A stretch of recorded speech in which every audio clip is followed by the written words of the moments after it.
कहानी आरुषि और उसके देवर की। कहानी को पूरी सुनिएगा, आपको बहुत पसंद आएगी। आरुषि की उम्र 28 साल की है। गांव में लोग उसे आरू कहते हैं। शादी को 4 साल हो चुके हैं। आरू का रंग गोरा है, इतना गोरा कि लोग जैसे चांद की रोशनी से बनी हो। उसका कद 5 फुट 5 इंच का है, न ज्यादा पतली न ज्यादा मोटी, बस वैसी जैसे देखकर कोई भी मंत्रमुग्ध हो जाए। उसकी चाल में एक लय है जैसे हवा में फूल झूम रहे हो। आंखें बड़ी बड़ी काजल से सजी हुई, होंठ गुलाबी, और जब हंसती है तो गालों पर 2 छोटे छोटे डिंपल पड़ जाते हैं जो किसी को भी अपनी ओर खींच लेते हैं। शादी के बाद भी उसकी कमर वैसी ही बनी हुई है। लोग पीठ पीछे कहते हैं, अरे आरू की कमर तो जैसे किसी शिल्पकार ने नाप तोलकर तराशी हो। आरू की शादी हुई है विक्रम से, जो दिल्ली में एक कंपनी में जॉब करता है। विक्रम की माँ भी जिंदा है, लेकिन घर में देवर भी है। देवर का नाम है करण। उसकी उम्र 30 साल है, लेकिन करण पिछले 6 साल से पूरी तरह से लंगड़ा है। एक बार शहर में एक्सीडेंट हुआ था, बाइक से गिर गया और पैर की हड्डी टूट गई। डॉक्टर ने कहा था कि अब चलना मुश्किल है, लेकिन कोशिश से थोड़ा सुधार हो सकता है। करण अब घर में ही रहता है, लाठी के सहारे चलता है, किताबें पढ़ता है और कभी कभी आंगन में बैठकर रेडियो सुनता है। उसकी आवाज अभी भी दमदार है जैसे किसी युवा की हो। आरू को जब से देवर के पैर की बात पता चली थी,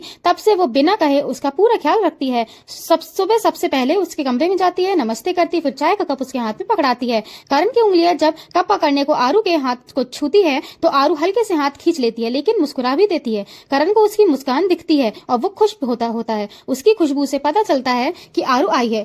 उस सुबह की बात है। आरू सुबह 6:30 बजे उठी, नहा धोकर नीली सलवार सूट पहना, दुपट्टा कंधे पर डाला और करण के कमरे में गई। कमरे में हल्की हल्की धूप आ रही थी। करण बिस्तर पर लेटा था। आरू ने धीरे से कहा, देवर जी उठिए ना, चाय बन गई है। करण ने करवट बदली और हाथ बढ़ाकर बिस्तर के किनारे का टटोला। आरू ने फट से उसका हाथ पकड़ा लिया और सहारा देकर उठाया। उसका हाथ गर्म था, उंगलियां मजबूत। आरू ने उसे बिस्तर से उतारा और कुर्सी तक ले गई। करण ने कहा, आरू आज तूने नया परफ्यूम लगाया है क्या? बड़ी अच्छी खुशबू आ रही है। आरू ने हंसते हुए कहा, हाँ देवर जी, बाजार से लाई थी, आपको पसंद आई? करण ने गहरी सांस ली और कहा, बड़ी अच्छी है, जैसे कोई फूलों का बगीचा हो। आरू ने चाय का कप उसके हाथ में रखा, उंगलियां फिर छुई। इस बार आरू ने हाथ नहीं खींचा, वो बस कप से सही रहकर बोली, धीरे धीरे पीजिए, गर्म है। करण ने ये घूंट लिया और कहा, तेरी उंगलियां भी तो गर्म है भाभी, आजकल हाथ बहुत नरम हो गए हैं तेरे। आरू शर्माकर बोली, देवर जी आप भी ना बस चाय पीजिए। करण ने फिर घूंट लिया और कहा, आरू आज मुझे नहाना है, आज शुक्रवार है और मुझे मंदिर भी जाना है। आरू ने कहा, ठीक है देवर जी, मैं अभी बाल्टी भर देती हूँ, आप नहा लीजिए। फिर वो रसोई में गई, गर्म पानी तैयार किया, नहाने का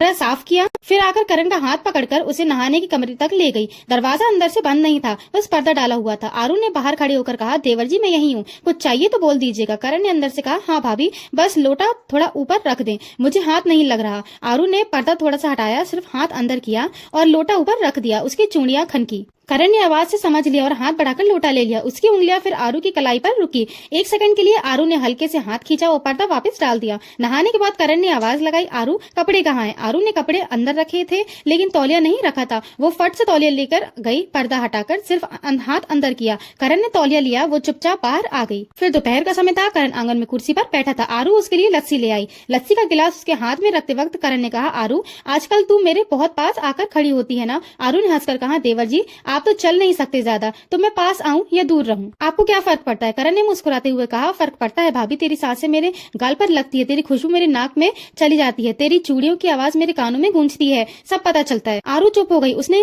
गिलास उसके हाथ में ठीक से पकड़ाया और बोली, पी लीजिए देवर जी, ठंडी है। करण ने लस्सी पी और कहा, आरू आज शाम को मुझे मालिश कर देगी, पैर में बहुत दर्द है। आरू ने कहा, हाँ देवर जी जरूर। फिर शाम हुई। आरू ने सरसों का तेल गर्म किया, करण को उसके कमरे में लिटाया। कमरे में सिर्फ एक बल्ब जल रहा था। करण ने शर्ट उतार दी, सिर्फ बनियान थी। आरू ने तेल हाथ में लिया और उसके पैरों पर मलने लगी। उसकी उंगलियां जब जांघ के पास पहुंची तो करण ने गहरी सांस ली और कहा, आरू तेरा हाथ तो जादू कर रहा है। आरू ने हल्के से दबाते हुए कहा, देवर जी आप बस लेटे रहिए। करण ने कहा, भाभी थोड़ा ऊपर, हाँ कितना अच्छा लग रहा है। आरू का हाथ रुक गया 1 सेकंड के लिए, फिर उसने फिर से मलना शुरू किया। तेल की खुशबू कमरे में फैल गई। किरण की सांसें थोड़ी तेज हो रही थी। आरू ने धीरे से कहा, देवर जी बहुत दर्द है क्या? लेकिन करण ने कहा, अब नहीं भाभी, तेरे हाथ लगते ही दर्द भाग गया। आरू ने मालिश खत्म की और उठने लगी। करण ने कहा, आरू बैठ ना, थोड़ी देर बातें करते। आरू बैठ गई। करण ने कहा, आरू तू मेरी बहुत अच्छी भाभी है, मैं लंगड़ा हूँ लेकिन मुझे सब महसूस होता है, अगर तू ना होती तो मेरा ख्याल कौन रखता? तू मेरे भाई का फर्ज निभा रही है, तेरे जैसे भाभी भगवान सबको दे। आरू ने हल्के से कहा, देवर जी यह मेरा फर्ज है, आप चिंता मत करो, जब तक सांस है मैं आपकी सेवा करती रहूंगी। फिर वो बोली, देवर जी अब आप आराम कीजिए, मैं जाती हूँ। आरू उठी और कमरे से बाहर चली गई। बाहर आकर उसने लंबी सांस ली, उसका दिल तेज धड़क रहा था। फिर रात को खाना खाने के बाद आरू अपने कमरे में गई। वो बिस्तर पर लेटी और सोचने लगी अपने देवर के बारे में। करण की वो मुस्कान, उसकी वो बातें, सब कुछ उसके दिमाग में घूम रहा था। वो सोचती, देवर जी इतने अकेले हैं, भाई साहब दिल्ली में व्यस्त रहते हैं, सासू माँ अपनी दुनिया में, मैं ही हूँ जो उनका ख्याल रखती हूँ। लेकिन आजकल जब उनका हाथ छूती हूँ तो कुछ अजीब सा लगता है, शायद ये सिर्फ केयर है, प्यार नहीं। वो खुद को समझाती और सो जाती। अगली सुबह फिर वही रूटीन। लेकिन आज आरू थोड़ी संभल कर चल रही थी। वो करण के कमरे में गई, चाय दी, लेकिन हाथ छूने से बचने की कोशिश की। करण ने चाय पी और कहा, आरू आज तो दूर दूर क्यों रह रही है, कुछ हुआ क्या? आरू ने कहा, नहीं देवर जी, कुछ नहीं, बस थोड़ी थकान है। करण ने कहा, अच्छा पास बैठ, आज मुझे तेरी आवाज कम सुनाई दे रही है। आरू पास बैठ गई। करण ने हाथ बढ़ाकर उसका हाथ ढूंढा और पकड़ लिया। इस बार आरू ने हाथ नहीं खींचा, वो बस चुप रही। करण ने धीरे से कहा, आरू मैं जानता हूँ कि तू मेरे लिए कितने करती है, मैं लंगड़ा हूँ लेकिन दिल से सब देखता हूँ। आरू की आंखों में आंसू आ गए। उसने कहा, देवर जी आप मेरे देवर हैं, मैं आपके लिए कुछ भी कर सकती हूँ। करण ने उसका हाथ अपने गाल पर रखा और कहा, बस यही चाहिए था मुझे, एक भाभी का प्यार। आरू रो पड़ी। उसने करण के पैर छुए और कहा, मैं हमेशा आपके साथ हूँ देवर जी। उस दिन के बाद घर में कुछ बदल सा गया था। आरू अब पहले से ज्यादा करण के पास रहने लगी, लेकिन अब उसकी हर हरकत में एक अजीब सी बेफिक्री थी। जैसे उसे अब डर नहीं लगता था कि कोई गलत समझेगा। करण भी पहले से ज्यादा बातें करने लगा था। गांव वाले तो बाहर से कुछ समझते नहीं थे, लेकिन पड़ोस की आंटी कभी कभी कानाफूसी करती। देखो जी, भाभी तो दिन रात देवर के कमरे में ही रहती हैं। एक दिन दोपहर का समय था, धूप तेज थी, आंगन में मुर्गियां दाना चुग रही थी। करण अपनी पुरानी लकड़ी की चारपाई पर लेटा था, जिसके ऊपर आम का पेड़ छाव डालता था। आरू हाथ में पंखा लिए उसके पास बैठी थी, हवा चला रही थी। आरू का दुपट्टा बार बार उड़ता और उसके कंधे में फिसल जाता। वो उसे फिर से ठीक करती। करण ने आंखें बंद रखते हुए कहा, आरू तू थक जाएगी इतना पंखा चलते चलते।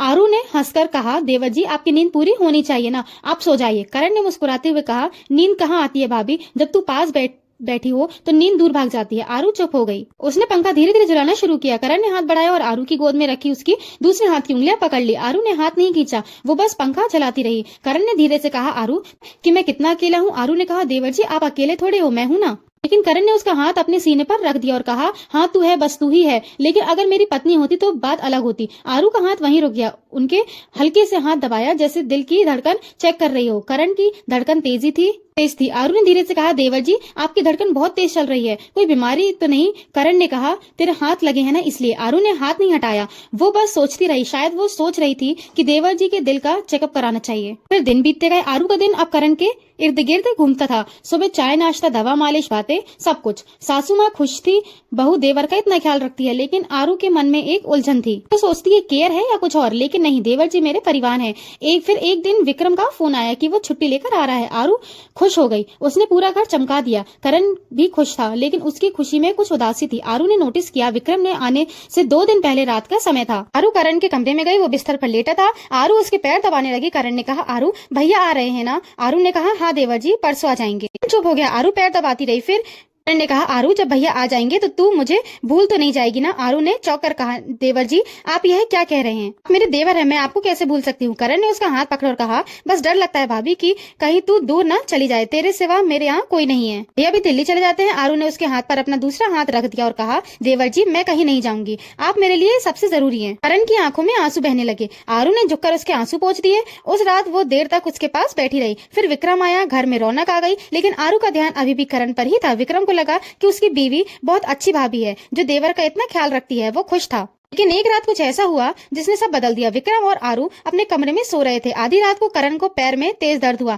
वो चिल्लाया नहीं, बस लाठी टेकते हुए अपने कमरे से निकला और दीवार के सहारे आरू के कमरे की तरफ बढ़ा। दरवाजा खुला था, वो अंदर आया और बिस्तर के किनारे बैठ गया। आरू की नींद खुल गई। उसने देखा तो घबरा गई। आरू ने फुसाते हुए कहा, देवर जी क्या हुआ? करण ने पैर पर हाथ रखकर कहा, बहुत दर्द हो रहा है भाभी, लगता है आज पैर ने सांस छोड़ दिया। आरू ने फट से विक्रम को जगाया। विक्रम ने गाड़ी निकाली और तीनों हॉस्पिटल पहुंचे। डॉक्टर ने कहा, पैर की नस दब गई है, लेकिन समय पर लाए हो वरना ऑपरेशन की नौबत आ जाती। करण 3 दिन हॉस्पिटल में रहा। आरू दिन रात उसके पास रही। विक्रम को दिल्ली का काम था, वो आता जाता रहा। आरू ने 1 मिनट के लिए भी करण का हाथ नहीं छोड़ा। जब करण होश में आया तो पहली बात जो बोली वो आरू के लिए थी। करण ने कमजोर आवाज में कहा, आरू तू मेरे पास है ना? आरू ने रोते हुए कहा, हाँ देवर जी मैं हूँ, हमेशा रहूंगी। करण ने उसका हाथ दबाया और कहा, भाभी मैंने आज तक किसी को नहीं बताया, लेकिन मेरे पैर का इलाज संभव है। दिल्ली में एक डॉक्टर है, बहुत पैसा लगेगा। मैंने कभी कहा नहीं, क्योंकि मैं नहीं चाहता था कि कोई मेरे लिए इतना खर्च करे। ने चौंकर कहा, देवर जी आप चुप क्यों थे? करण ने कहा, क्योंकि मैं लंगड़ा रहकर भी खुश था। तेरे हाथों से खाना खाता था, तेरी आवाज सुनता था, तेरी खुशबू महसूस करता था। मुझे इससे ज्यादा कुछ नहीं चाहिए था, लेकिन अब लगता है भगवान ने मुझे दूसरा मौका दिया है। विक्रम ने कहा, करण पैसा कोई इशू नहीं है, मैं सब संभालूंगा। 3 महीने बाद करण दिल्ली गया। ऑपरेशन हुआ। पहली बार जब पट्टी खुली तो सबसे पहले उसने आरू को देखा। आरू सामने खड़ी थी, हरी साड़ी में, आंखों में आंसू। करण ने पहली बार उसे ठीक से चलते हुए देखा। वो बस देखता रहा, फिर रो पड़ा। करण ने कहा, आरू तू तो वाकई परी है, मैंने तेरी खुशबू से तुझे पहचाना था, आज तेरी सूरत देखी है। उन्होंने उसके पैर छुए, करण ने उससे गले लगा लिया। विक्रम ने फोटो खींची, वो फोटो आज भी उनके घर में लगी है। घर लौटने के बाद करण ने गांव में एक ट्रेनिंग सेंटर खोला, नाम रखा आरू की हिम्मत। वो सेंटर खास तौर पर विकलांग बच्चों के लिए था। आरू उसकी मैनेजर बनी। करण रोज सुबह सेंटर जाता, बच्चों को गोद में उठाता और कहता, मेरी भाभी ने मुझे पैर दिए हैं, आज मैं तुम्हें हिम्मत दूंगा। लोग पूछते, करण भैया की भाभी इतना कुछ कैसे कर लेती हैं? करण हंसकर कहता,